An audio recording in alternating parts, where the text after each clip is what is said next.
राज्यपाल नियुक्त 12 आमदारांच्या नावांचा प्रस्ताव आज मंत्रिमंडळ बैठकीत येण्याची शक्यता आहे। आचारसंहिता लागण्यापूर्वी राज्यपाल नियुक्त आमदार परिषदेवर पाठवण्याची महायुतीची लगबग आता सुरू झाली आहे। आजच्या मंत्रिमंडळ बैठकीत हा प्रस्ताव येण्याची शक्यता आहे। आचारसंहितेपूर्वीच या संदर्भातला निर्णय होणार अशी सूत्रांची माहिती आहे। भाजप 6, शिंदे गट 3 आणि अजित पवार गटाला 3 जागा अशा पद्धतीचं माहिती ही सूत्रांकडून मिळते। राज्यपाल नियुक्त 12 आमदारांच्या नावांचा प्रस्ताव आज मंत्रिमंडळ बैठकीत येण्याची शक्यता आहे।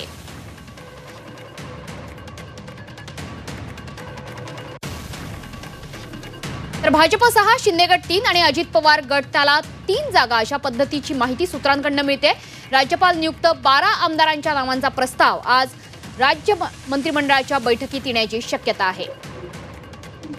आपले प्रतिनिधी कृष्णात पाटील सध्या आपल्या सोबत आहे। कृष्णात, काय अधिक माहिती आहे? गेल्या 4 वर्षांपासून राज्यपाल नियुक्त 12 आमदारांचा प्रश्न हा कोर्टात भिजत पडला होता, परंतु कोर्टातून हा प्रश्न निकाल निघाल्यानंतर आता राज्य सरकारची घाई सुरू झाली आहे की आचारसंहिता लागण्याच्या पूर्वी ते 12 आमदार कशा पद्धतीनं परिषदेवर जातील आणि त्यासाठीचं फॉर्म्युला देखील ठरलेला आहे। परंतु विधानसभेच्या निवडणुकीचा निकाल बिघडू नये किंवा तिथले राजकीय गणित बिघडू नये याची देखील काळजी घेतली जाते आणि यासाठीचा त्यांनी निकष ठेवलेला आहे की ज्या ठिकाणी स्टँडिंग आमदार आहे आणि तिथंच महायुतीचा कोणी नेता बंडखोरी करू शकतो आणि त्याचा परिणाम हा मवियाच्या उमेदवाराला होऊ शकतो, तर अशा बंडखोरी करणाऱ्या महायुतीच्या उमेदवाराला ही विधान परिषदेची उमेदवारी देऊन तिथली जागा स्वतःची महायुतीची जागा एक सेफ करायचा प्रयत्न या माध्यमातून केला जाणार असल्याची माहिती समोर येते। त्यामुळे हा निकष जो आहे तो महायुती सांभाळणार असल्याचं दिसून येते।